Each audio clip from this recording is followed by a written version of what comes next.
Assalamualaikum warahmatullahi wabarakatuh.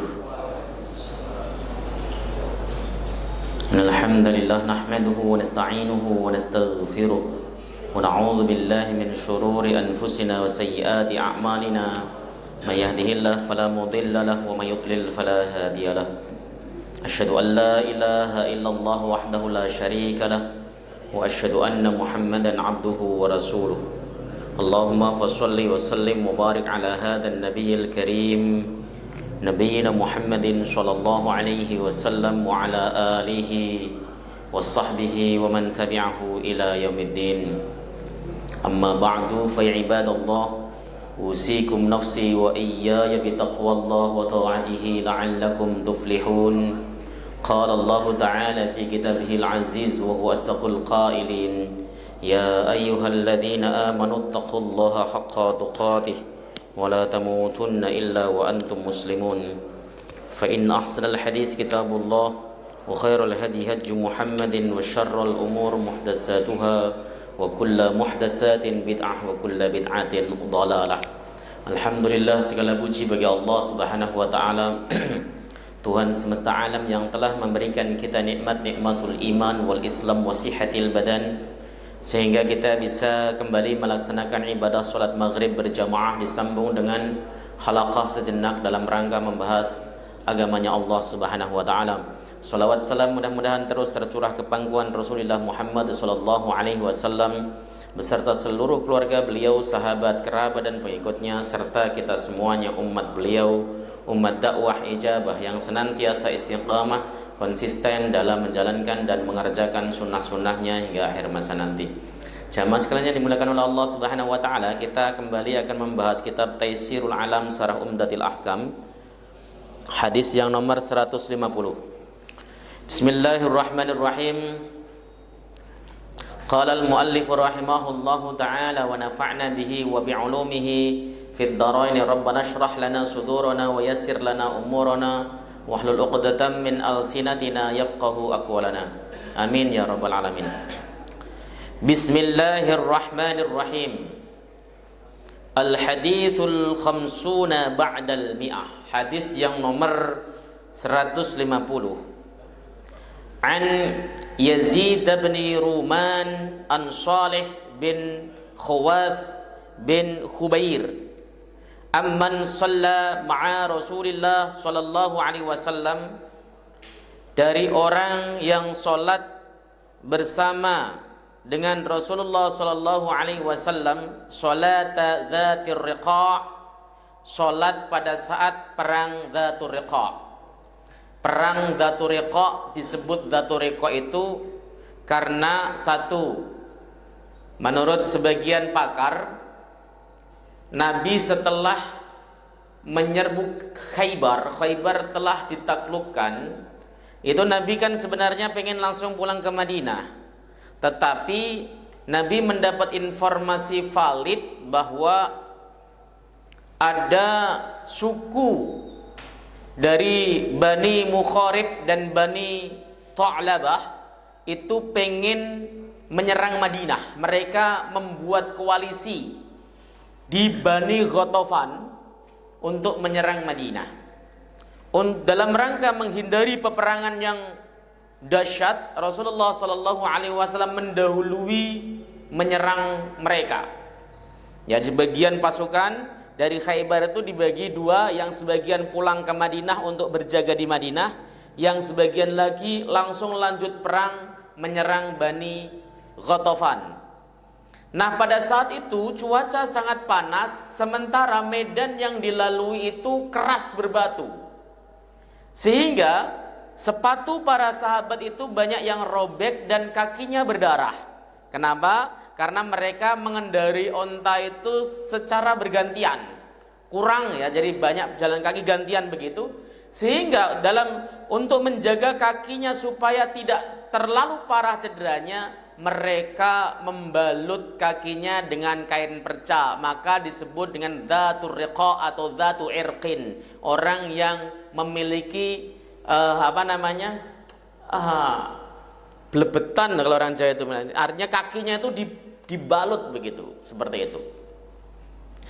Satu riwayat lagi mengatakan disebut Dzatur Riqa itu karena medan yang dilalui Nabi adalah jalan yang keras berbatu, yang beraneka, yang berwarna-warni seperti kain, maka disebut Dzatur Riqa. Tetapi yang masyhur yang pertama. Nabi Shallallahu Alaihi Wasallam berangkat perjalanan antara Makkah, antara Madinah sampai Ghatafan itu lumayan jauh. Sekitar 1 bulan perjalanan. Ada yang mengatakan begitu, tapi nggak sejauh itu sih sebenarnya sih. Kenapa? Ghatafan itu arahnya adalah ke arah timur Madinah, ya, dekat dengan Najd, Nah, di sana Nabi Shallallahu Alaihi Wasallam itu berhadap-hadapan dengan Bani Ghatafan. Sudah tegang, situasinya tegang luar biasa. Lalu terjadilah syariat yang pertama kali solat dalam keadaan perang ini, solat fi siddatil khauf atau solatul khauf ini. Itu mulai pertama disyariatkan adalah pada saat perang Dzatur Riqa atau Dzatu Irkin. Ya, hasil perangnya dimenangkan oleh kaum muslimin. Kenapa? Karena orang-orang dari Bani Ghatafan tersebut lari tunggang langgang, jadi nggak jadi perang. Mereka kabur, lari ke gunung-gunung. Mereka tergetarkan hatinya takut dengan pasukan Rasulullah Muhammad sallallahu alaihi wasallam. Nah, itu sejarah singkat perang Dzatur Riqa. Nah, pada saat perang Dzatur Riqa ini ada kejadian upaya pembunuhan Nabi, ya. Nabi itu pada saat istirahat, lalu beliau menggantungkan pedangnya di pohon. Tiba-tiba ada orang menodong leher Nabi Shallallahu Alaihi Wasallam dengan pedang sambil berkata, siapa yang akan menyelamatkan kamu sekarang? Rasulullah mengatakan Allah. Begitu mengatakan Allah, orang tadi bergetar tangannya, lalu jatuhlah pedang tersebut. Itu peristiwa yang terjadi pada saat perang Dzatur Riqa. Baik. Jadi Nabi pada saat perang Dzatur Riqa sholat bersama dengan seseorang. Amman itu seseorang. Siapa orangnya tidak dijelaskan. Ini yang sering saya sebutkan bahwa majhul untuk level sahabat itu tidak mempengaruhi kesahihan hadis. Jadi kan kalau ada rawi, kita misalnya nih mendengar hadis atau membaca hadis, ada rawi yang majhul, baik majhulul ain maupun majhul hal. Majhul itu tidak diketahui orangnya. Siapa orangnya, anaknya siapa, ya, bagaimana kemudian perilakunya, apakah orang soleh atau tidak, itu namanya majhul. Tapi untuk sahabat itu tidak ngaruh. Ya, seperti ini, ya, bahwa Yazid bin Ruman dari Saleh bin Hawas bin Jubair meriwayatkan dari orang yang sholat bersama Nabi. Orangnya siapa ini nggak diketahui. Tetapi derajat orang tersebut itu sahabat. Di dalam i'tiqad ahlu sunnah wal jamaah, sahabat itu semuanya baik, sahabat itu semuanya adil. As-sahabah kulluhum udul. Semua sahabat itu adil, tidak boleh dikritisi. Sahabat salah, iya, manusia kok. Nggak ada yang benar 100%, nggak ada. Manusia itu salah, tidak maksum mereka.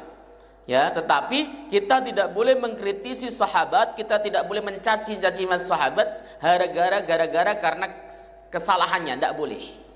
Mereka harus tetap dimuliakan karena yang mentazkiyah mereka, yang mengatakan mereka sebagai orang baik dan orang pilihan itu Allah Jalla wa'ala di dalam Al-Quran. Makanya kita terima tazkiyahnya Allah Subhanahu wa taala. Ahlus sunnah mengatakan as-sahabah kulluhum udul, semua sahabat itu adil, gitu ya. Ini supaya paham.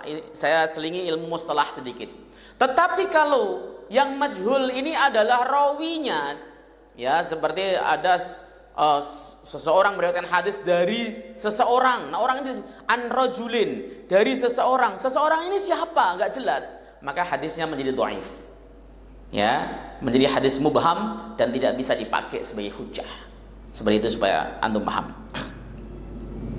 Jadi Nabi orang tersebut sholat bersama Rasulullah Sallallahu Alaihi Wasallam pada saat sholat Dzatur Riqa. Itu kejadian sholatnya 2 kali. Maka ada redaksi hadis perang sholat Hauf di Dzatur Riqa itu ada 2 kejadiannya. Yang pertama pada saat musuh itu searah kiblat, yang kedua adalah saat musuh itu tidak di arah kiblat. Yang harus kita ketahui, posisi Ghatafan, ya, pada saat perang Dzatur Riqa itu di timur Madinah. Mekah itu di selatan Madinah. Jadi kalau kita sholat di Masjid Nabi itu menghadap selatan, bukan menghadap ke barat. menghadap ke selatan karena Madinah itu utaranya Mekah, maka Mekah itu selatannya Madinah, menghadap ke selatan. Nah, sementara pasukan dari Ghatafan tersebut, Bani Ghatafan itu arahnya timur Madinah. Pada perang kedua ini, pada saat terjadi perang ini ada 2 kali sholat. Yang pertama searah musuh, yang kedua adalah berbeda dengan kiblat. Jadi kiblatnya searah dengan musuh, yang pertama sama-sama ke selatan, yang kedua adalah ke arah timur. Itu dijelaskan nanti di dalam syarahnya.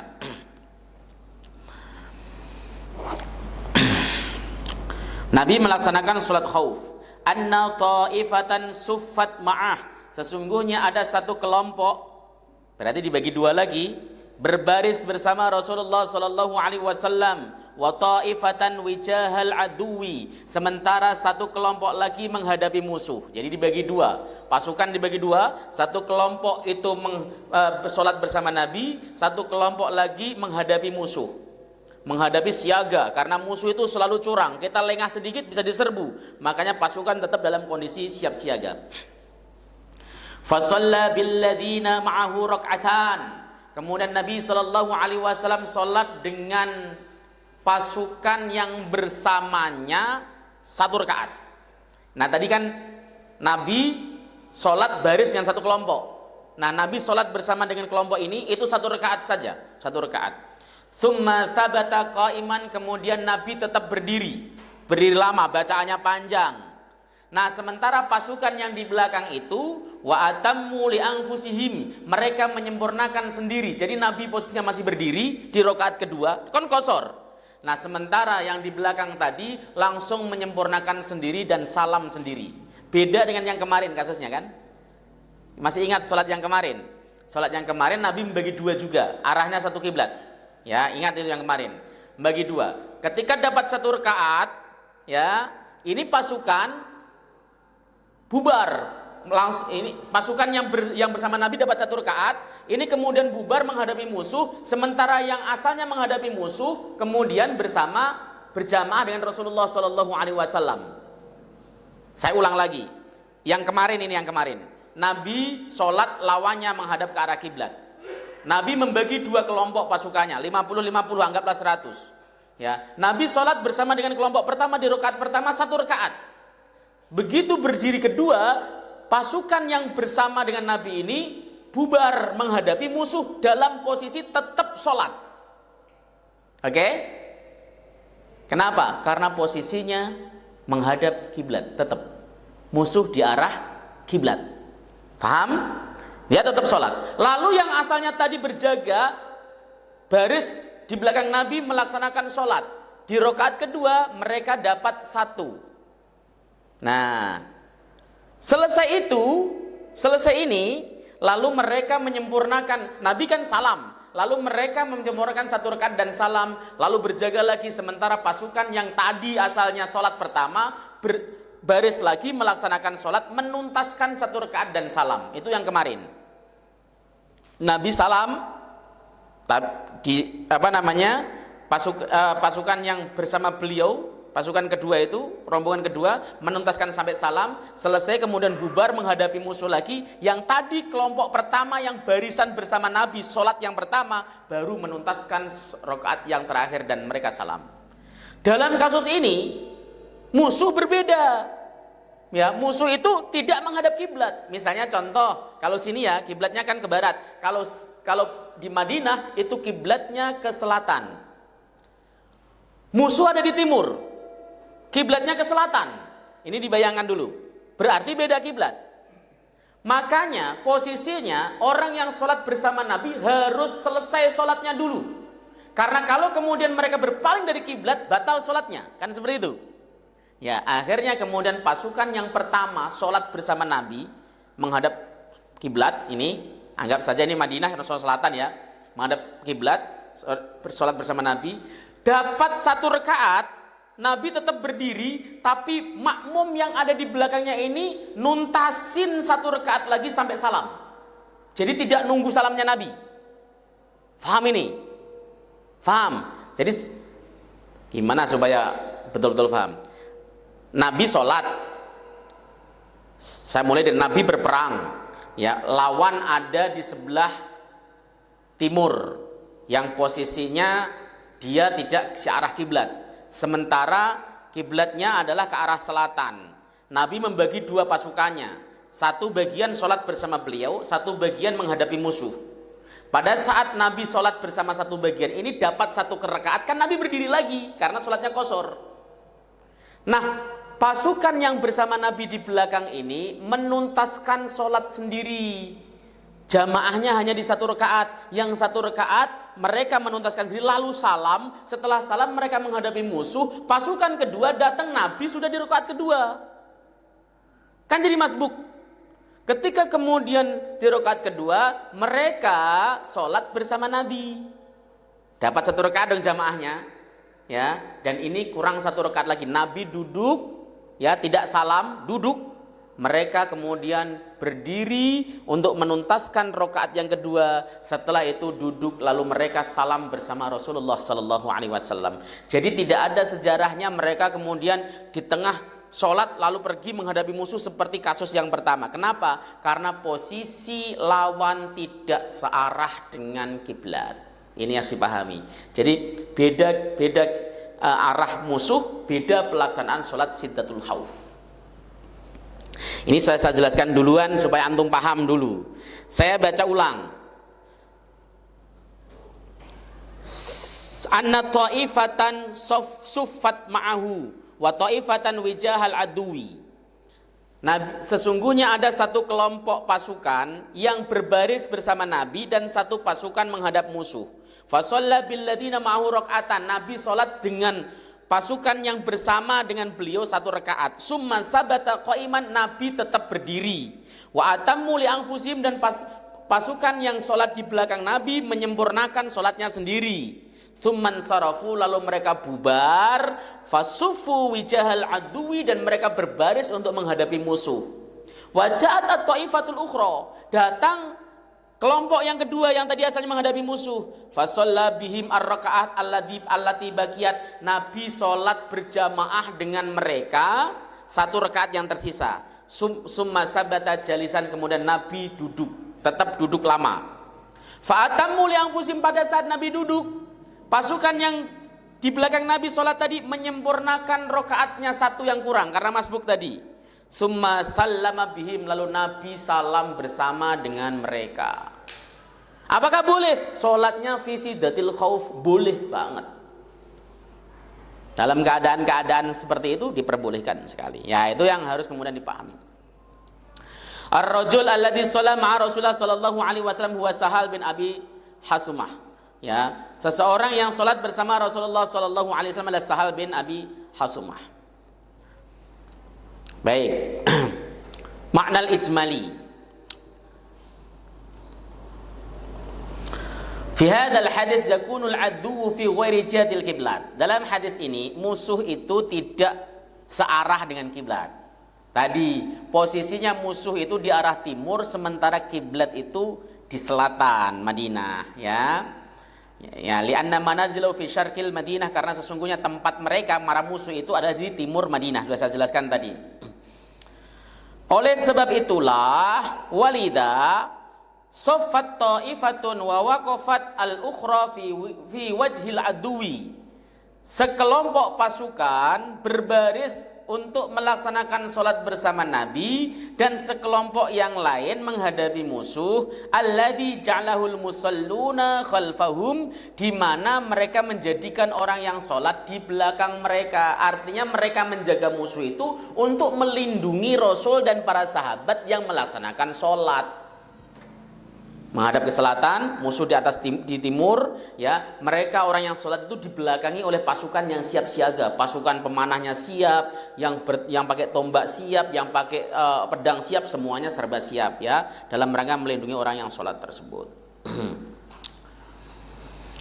Fasolan Nabi sallallahu alaihi wasallam rak'atan bil ladzina ma'ah, lalu Nabi sholat satu rakaat dengan pasukan yang bersama beliau. Summa qama bihim ila tsaniyati, ya, fathabata fiha qa'iman, kemudian Nabi berdiri bersama dengan jamaah yang ada di belakangnya di rakaat kedua, dan Nabi tetap berdiri lama. Bukan nunggu baca surat, Karena tidak intizar Rasulullah sallallahu alaihi wasallam baca surat. Ya, baca surat sampai selesai. Sampai Nabi kalau membaca surat kan panjang Rasulullah sallallahu alaihi wasallam itu kalau membaca salat. Makanya salatnya Nabi sallallahu alaihi wasallam itu kalau dipraktekkan saat ini ya berat. Nabi itu pernah salat maghrib dalam riwayat Imam Nasai membaca surat Al-A'raf dibagi dua. Surat Al-A'raf itu 200 sekian ayat. Kalau dibagi dua ya 100-an ayat per rakaat. Satu rakaatnya itu 100 ayat. Kira-kira kalau imam di sini mempraktekkan itu bubar gak jamaah? Bubar lah. 100 ayat itu bisa. Kalau saya nih, saya setel murotalnya saya sudes, ya itu 1 jam seperempat menit, 1/4 jam selesai surat Al-A'raf. Antum nanti coba di YouTube cari surat Al-A'raf Syekh Abdurrahman As-Sudes, itu saya lihat 115-an lah ayat, ada 120. Kalau misalnya Rasyid Al-Afasi lebih panjang. Kenapa? Karena beliau lebih santai bacaannya. Ya, maka pernah saya ungkap gini. Nabi ketika sholat itu bacaannya tidak pelan sebagaimana Syekh Misir Rasyid Al-Afasi, dan juga tidak sepelan Syekh Abdurrahman As-Sudes. Bisa jadi lebih cepat. Kenapa? Karena sholat maghrib waktunya pendek dengan surat Al-A'raf.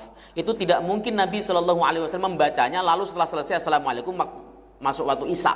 Atau bahkan di waktu maghrib Nabi di waktu Isya sudah masuk, Nabi masih sholat maghrib. Itu nggak mungkin seperti itu.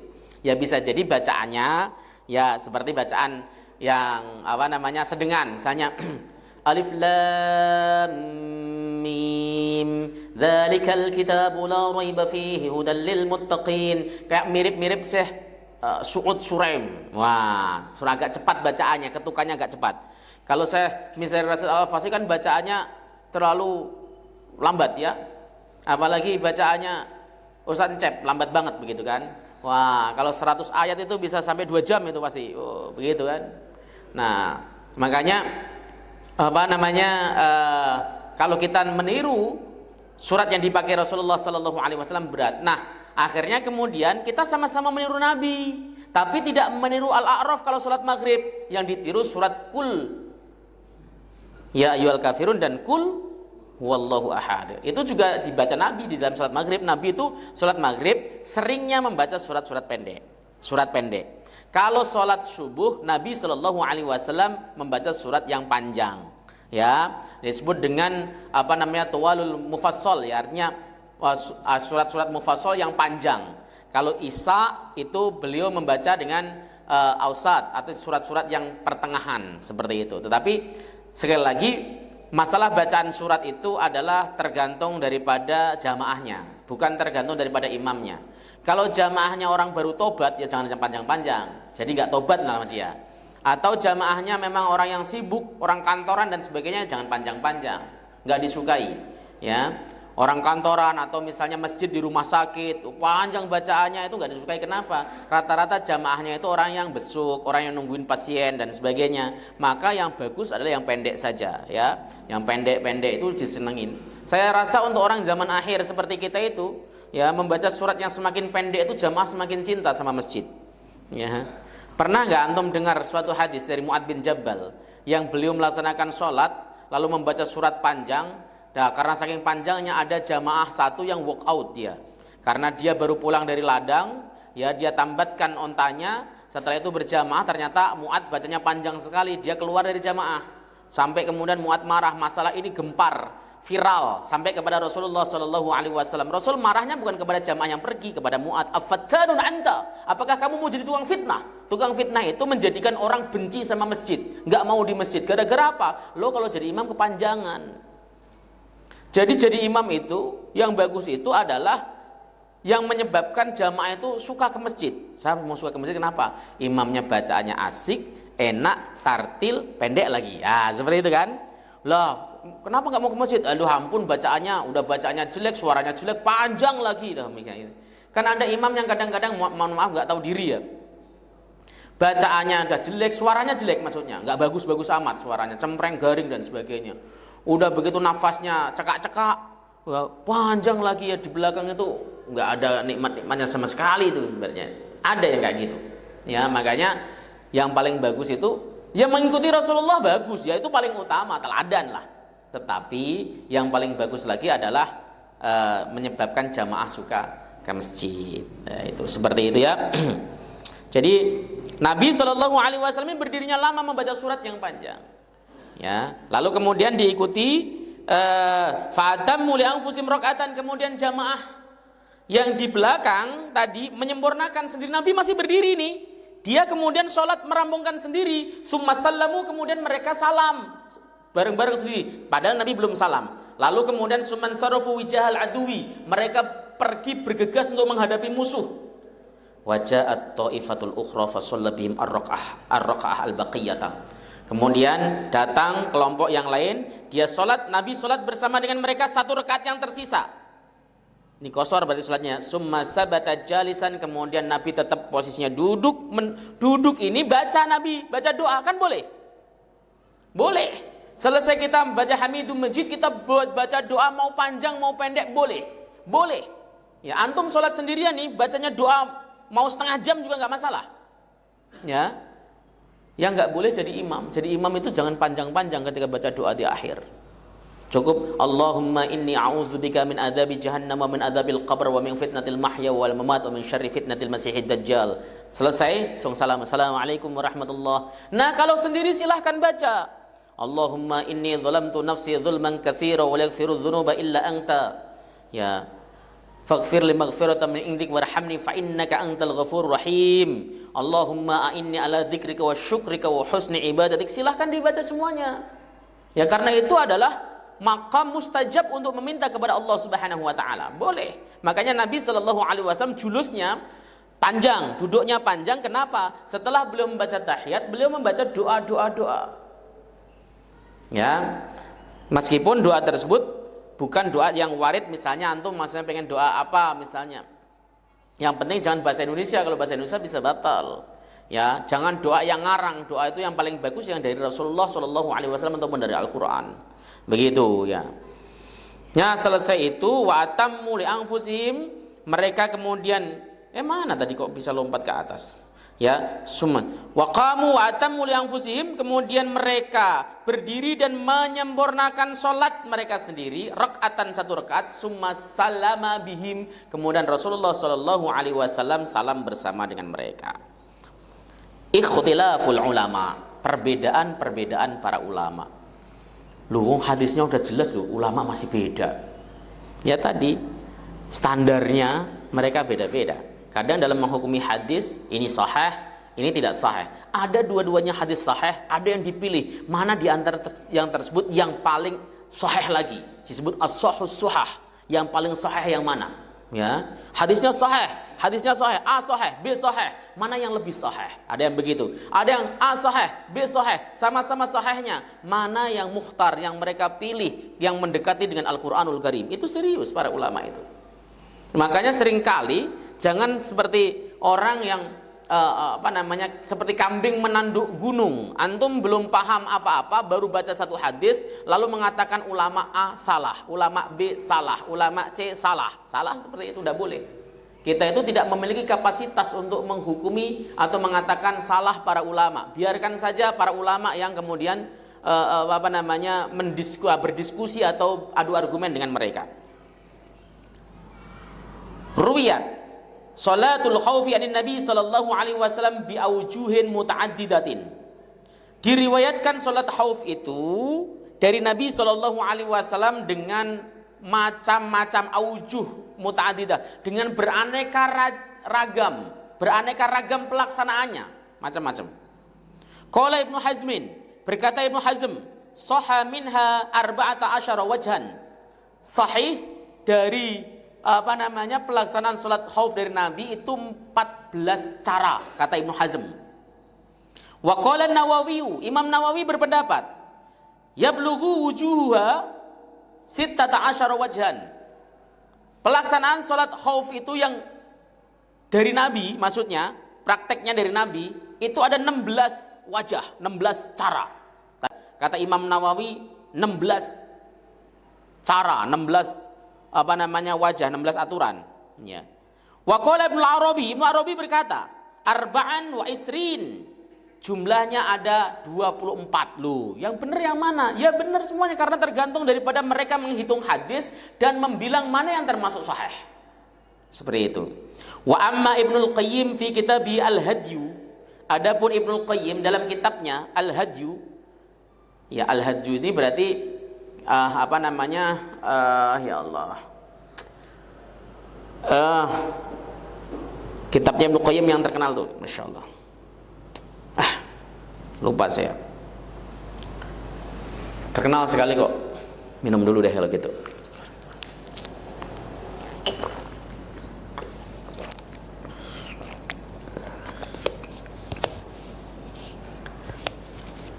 Zadul Ma'ad.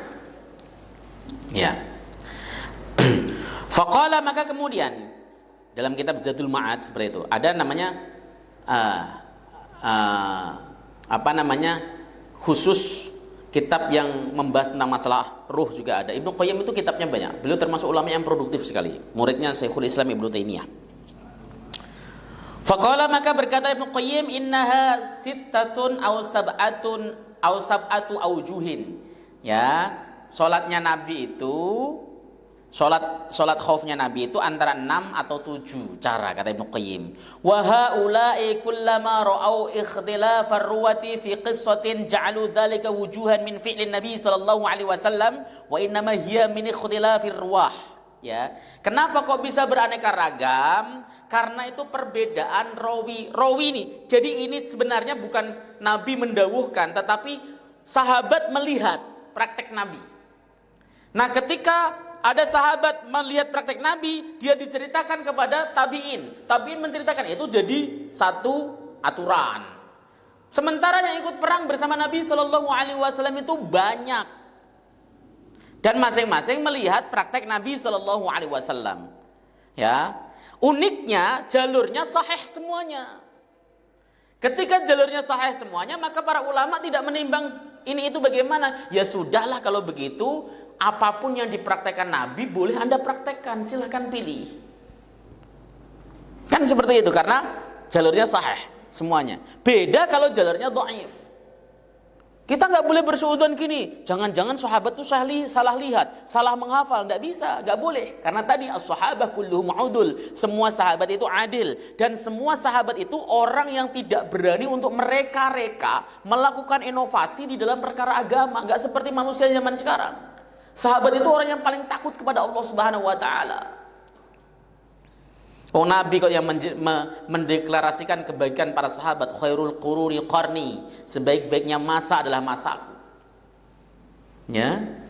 Seperti itu. Maka meskipun berbeda-beda itu tidak disebut dengan ittirab. Karena ada orang yang suka menuduh, wah ini ittirab, hadisnya goncang, kenapa bisa beda-beda? Ya, padahal diriwayatkan oleh para sahabat dan peristiwanya satu. Ya seperti contoh misalnya hadis tentang masalah rukun iman, rukun Islam, itu kan beda-beda redaksinya. Ya, di dalam hadis Sahih Bukhari sendiri berbeda dengan Sahih Muslim berbeda, padahal peristiwa turunnya Jibril kepada Rasulullah untuk diajari Islam itu sekali. Tapi kenapa berbeda? Ya ini yang menunjukkan bahwa hadis itu boleh diriwayatkan bil makna, dengan maknanya tidak harus plek. Redaksinya, lafadznya harus seperti itu. Itu bedanya Quran. Misalnya contoh nih, sahabat mendengar Rasulullah bersabda. Ketika sahabat mengajarkan itu kepada tabi'in, itu redaksinya kadang tidak persis sama dengan yang dibunyikan Nabi Shallallahu Alaihi Wasallam. Tapi kontennya, maknanya, isinya sama. Itu yang disebut dengan riwayat bil makna, dan itu boleh. Boleh. Makanya antum sering dapati ini redaksinya kok mirip, tapi kenapa ada perbedaannya? Iya, karena riwayat bil makna. Beda dengan hadis yang mutawatir, yang redaksinya itu sama semuanya, seperti man kadzdzaba alayya muta'ammidan falyatabawwa maq'adahu minan nar. Siapapun orang yang berdusta atas nama aku secara sengaja, maka dia akan dilemparkan di neraka. Itu redaksinya sama, Bukhari ya kayak gitu, Muslim kayak gitu, Nasai kayak gitu. Maka disebut mutawatir, ini periwayatan bil lafzi wal makna.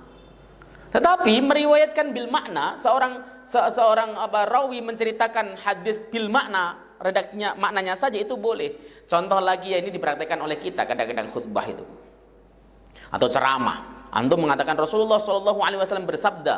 Nah, ketika antum bercerita tentang sabda Nabi itu, kadang-kadang teks ya jelas berbeda. Wong antum pakai bahasa Indonesia, Rasul pakai bahasa Arab, kan beda jelas. Yang kedua, kadang-kadang kalau orang yang ngerti bahasa Arab dia lupa teks hadisnya apa, maka kemudian dicari, oh maknanya semacam ini, itu diperbolehkan meriwayatkan hadis bil makna. Ya, itu seperti itu ya. Jadi jangan, kalau Al-Quran tidak boleh. Al-Quran itu tidak boleh diriwayatkan bil makna, karena Al-Quran adalah lafzan wa ma'nan minallah, lafaz dan redaksinya dari Allah Subhanahu wa taala. Al-Quran itu lafaz dan maknanya dari Allah Subhanahu wa taala. Maka tidak boleh ada orang meriwayatkan Quran dengan makna. Guru-guru kami melarang untuk mengatakan ketika memberikan Quran, memberikan arti kepada Quran dengan mengatakan kurang lebih begitu, tidak boleh.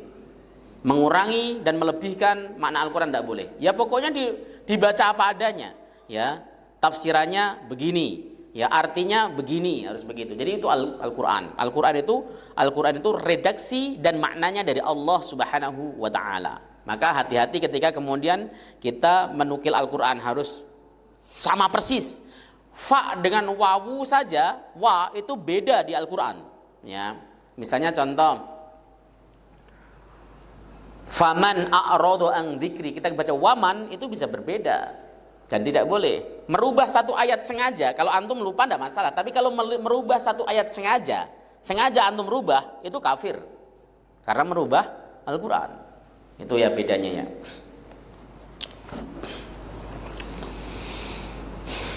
Wa amma al-imamu Malik fadzaba ila sifatil lati dzukirat fi hadisi Sahal bin Abi Hasmah. Adapun Imam Malik itu beliau memilih sifat atau tata cara salat Siddatul Khauf yang diriwayatkan dari Sahal bin Abi Hasmah. Ya. Seperti itu. Yaitu hadis ini tadi, hadis yang baru kita baca, itu riwayat Imam Malik milih seperti itu. Wa amma al-Imam Syafi'i, adapun Imam Syafi'i fakhtaru hadisu Shalih bin Khawas. Ya, Imam Syafi'i memilih hadisnya Shalih bin Khawas. Padahal hadis Shalih bin Khawas juga menceritakan dari Sahal bin Abi Hasmah, seperti itu. Jadi mereka berbeda pendapat di dalam memilih itu, bukan karena kenapa-napa, tetapi ada yang mendekatinya, oh yang condong dengan Quran ini, oh yang pas itu seperti ini, yang jadi mereka itu memilih berdasarkan pilihan ilmu yang mereka miliki, bukan berdasarkan hawa nafsu. Ya. Kalau Imam Abu Hanifah dan sekelompok fuqaha, mereka kadang-kadang merajihkan ya apa yang ada atau aturan atau tata cara sholat yang dilakukan oleh Nabi Shallallahu Alaihi Wasallam dan itu selaras dengan Al-Quranul Karim.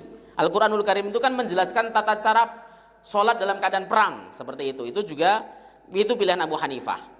Terkadang beliau memilih hadis yang rawinya paling banyak dipilih seperti itu. Kalau Imam Ahmad dan para muridnya memilih hadis ini tadi, dari hadis Sahal ini yang dipilih oleh Imam Ahmad. Jadi para ulama itu berbeda-beda, tapi apa yang dikatakan oleh Imam Ahmad ini layak untuk kita pedomani, yaitu ana aqulu man dzaba ilaiha kulluha fahasan. Kata Imam Ahmad, aku berkata, siapapun orangnya yang memilih salah satu daripada apa yang dilakukan Nabi Shallallahu Alaihi Wasallam fahasan, maka itu bagus, benar. Kenapa? Ada dalilnya. Ada dalilnya. Jadi kalau kemudian kita menjalankan suatu ibadah, lalu masing-masing ada dalil A, B, C, ada dalilnya semuanya, valid dalilnya, maka itu boleh untuk kita amalkan. Namanya tanawwu'ul ibadah. Tanawwu' itu artinya variatifnya di dalam ibadah, dan Rasulullah mengajarkan itu kok. Ya, Rasulullah mengajarkan itu. Rasulullah itu mengajarkan tanawwu'. Buktinya banyak sekali di dalam kita melaksanakan ibadah. Sholat banyak. Ya, apa lagi? Ya macam-macam lah. Ya banyak sekali. Jadi Nabi Shallallahu Alaihi Wasallam itu mengajarkan ya Terkadang Nabi membaca A, terkadang membaca B, terkadang membaca C. Semuanya sahih jalurnya dan itu boleh dipakai. Enggak. Terkadang Nabi meriwayatkan begini, terkadang meriwayatkan begitu. Itu boleh. Selagi tidak ta'arud atau tanaqud. Kalau ta'arud, mu'taridah, bertentangan, maka ada cara di dalam mengkompromikan. Ya, ada dua hadis mu'taridah, bertentangan. Ya, zahirnya kelihatan bertentangan, tabrakan. Ini nggak bisa untuk diamalkan bareng. Maka para ulama memiliki metodologi. Metodologi ulama yang harus dipakai, bukan metodologi kita. Kan kita seringnya suka-suka kita, ya sudah Ustadz. Kadang kita pakai, kadang enggak. Kadang kita ikut riwayat ini, kadang kita, itu metodologi kita. Para ulama itu ketika mendapati dua hadis yang mu'taridah, yang tanaqud, yang bertabrakan, ya, yang bertentangan, berlawanan, itu pertama kali mereka menggunakan metode al-jam'u wa taufiq, mengkompromikan. Bisa dikompromikan nggak dua hadis ini?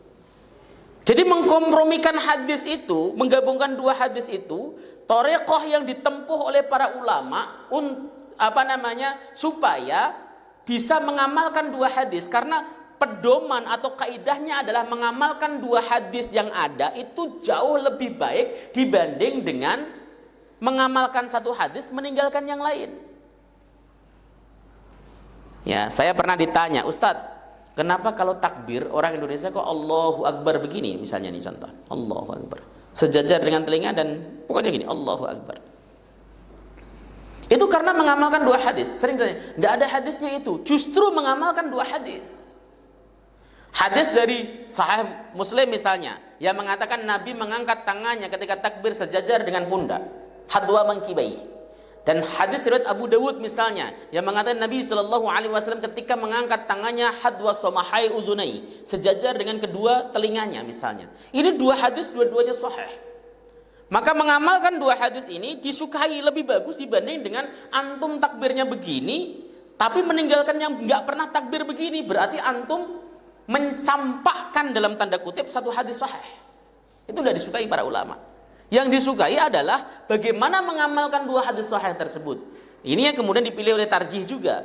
Yang sejajar dengan pundak adalah tangan, pergelangan tangan ini. Yang sejajar dengan daun telinga adalah ujung-ujung jarinya. Allahu Akbar begitu. Kenapa? Ini adalah mengamalkan dua hadis. Namanya metode al-jam'u wa taufiq. Supaya antum paham. Sama juga ketika teman-teman dari mazhab Syafi'i.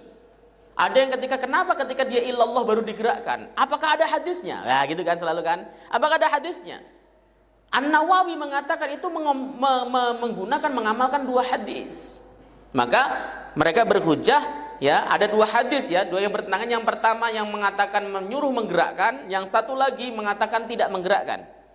Ya, riwayat Imam Bazar dan Wa'il bin Hujr, dua-duanya sahih. Terus bagaimana caranya? Ya sudah dari awal nggak bergerak isyarah, tapi begitu ilallah bergerak sedikit, itu artinya mengamalkan nggak bergerak dan menggerakkan. Istihad yang kita hormati. Di Muhammadiyah mengatakan bahwa hadis yang mengatakan menggerakkan dianggap syadz oleh tarjih Muhammadiyah. Syadz itu eksklusif. Kenapa? Semua hadis dalam Bukhari, Muslim, Nasai, Abu Dawud, Tirmidzi, Ibnu Majah itu tidak ada kata menggerakkan, cuman isaroh, asaroh bisababatihi. Rasul isaroh dengan telunjuknya, nggak ada kata menggerakkan. Yang menggerakkan itu ada dalam hadis riwayat Imam Bazar dan Wa'il bin Hujr, Wa'il bin Hujr, ya, Imam Bazar. Nabi SAW itu ketika beliau bertasyahud, beliau isaroh dengan telunjuknya, summa yuharrik wa hina yad'u, kemudian beliau menggerakkan pada saat berdoa. Gitu, ya. Makanya kata Muhammadiyah itu sebagai syadz, maka Muhammadiyah hanya isyarah saja, ijtihad. Lalu Syekh Nasruddin Albani mengatakan bahwa yang betul itu adalah yang menggerakkan. Kenapa? Karena ada dua hadis sahih yang menggerakkan dan tidak menggerakkan. Wa'il bin Hujr mengatakan menggerakkan, ya. Abdullah bin Zubair mengatakan tidak menggerakkan. Walam yuharrikha, dan beliau tidak menggerakkan jarinya. Kata Syekh Nasruddin Albani, tidak mungkin bergerak dan diam dalam satu masa. Maka beliau menggunakan kaidah al-musbit muqaddamun alan nafi, yang mengatakan menggerakkan harus didahulukan. Istihad. Jadi istihad ini beragam. Ini yang sering saya sebut, bahwa ijtihad para ulama itu semuanya sebenarnya melandasinya dengan hadis Nabi, dengan nas. Semuanya. Yang kelihatannya nggak ada nas menurut antum itu, dia juga punya nas sebenarnya. Hanya karena kita nggak paham, nggak pernah belajar usul fikih. Jangankan belajar usul fikih, bau usul fikih saja nggak pernah. Ya gitu kan? Makanya untuk bisa memahami itu pakai harus usul fikih. Orang kalau duduk di majelis tarjih itu harus paham usul fikih. Kalau nggak paham usul fikih, nggak mungkin duduk di majelis tarjih. Orang yang duduk di di LBM, Lembaga Bahsul Masailnya NU, pasti paham usul fikih. Orang yang duduk di majelis ulama, komisi fatwa harus paham usul fikih. Ya, usul fikih itu penting. Makanya kalau kemudian antum dapati ya suatu pandangan fikih oleh para ulama dan antum merasa itu berbeda dengan hadis, jangan kemudian langsung wah ini salah. Coba direnungkan bagaimana mereka beristidlal, mengambil dalil ya dari nas-nas yang ada. Oh begini, akhirnya kemudian kita oh ya pantes. Bapak pernah dengar gak kalau Persis, saudara kita di Persis, Dewan Hizbahnya itu salah satu pendapatnya memutuskan bahwa daging anjing itu tidak haram. Pernah dengar gak? Mungkin kalau belum pernah dengar ya dengar-dengar selenting-selenting. Tapi kalau kita masa sih Ustadz itu najis mughalladhah misalnya gitu kan, coba pahami dulu argumentasinya. Meskipun antum nggak setuju, nggak ikut dia, argumentasinya gimana? Ya, beliau mulai membangun argumen bahwa tidak ada satupun nas Quran dan hadis yang mengatakan anjing najis. Ya, mana yang mengatakan anjing najis? Dalilnya tidak ada. Ketika dijilat oleh anjing itu bukan karena kenajisannya. Beliau memilih pendapat Imam Malik yang mengatakan dibasuh 7 kali itu lita'abud, ya karena mengikuti perintah Nabi saja, bukan karena najisnya. Oh gitu kan. Oh begitu ternyata argumentasinya. Sehingga kita akan oh ya sudah terserah. Tapi meskipun demikian orang Persis nggak ada yang makan anjing. Hanya bicara masalah hukum saja, ya maksudnya pengen menjelaskan hukumnya makruh. Dan ternyata ada sebagian kalangan yang mengatakan seperti itu, ya mazhab Malik yang dulu ya saya pernah membaca sebagian riwayat dari mazhab Malik, Imam Malik itu adalah mengatakan seperti itu. Apakah kemudian antum harus setuju? Ya enggak, tapi kita memahami dasar argumentasinya. Kalau memahami dasar argumentasinya kan enak. Oh iya betul kayak gitu. Akhirnya kemudian kita merasa oh saya tidak seperti itu, nggak mengikuti, tetapi apa yang disampaikan mereka juga berlandaskan dalil. Begitu Pak cara memahami ijtihad. Saya rasa begitu. Ada muskil kira-kira yang tanyakan? Nggak ada ya? Paham ya tapi ini ya? Hah? Insyaallah saya paham ya. Yang jelas kalau sudah paham ya dipraktekkan. Supaya antum bisa mempraktekkan sholat fi sidratil khauf, ya perang. Ya, kira-kira siap nggak berangkat perang? Utangnya dilunasin dulu, jangan sampai berangkat perang karena menghindari utang ya. Jadi kalau Bapak pengen berangkat perang, utang lunasin dulu. Jangan sampai orang yang punya utang ketar-ketir lah. Kalau mati bagaimana utangnya? Repot. Utang lunasin dulu baru berangkat. Saat itu penghafatan majelis subhanakallahumma hamdika asyhadu an la ilaha illa anta astaghfiruka wa atubu ilaik. Assalamualaikum warahmatullahi wabarakatuh.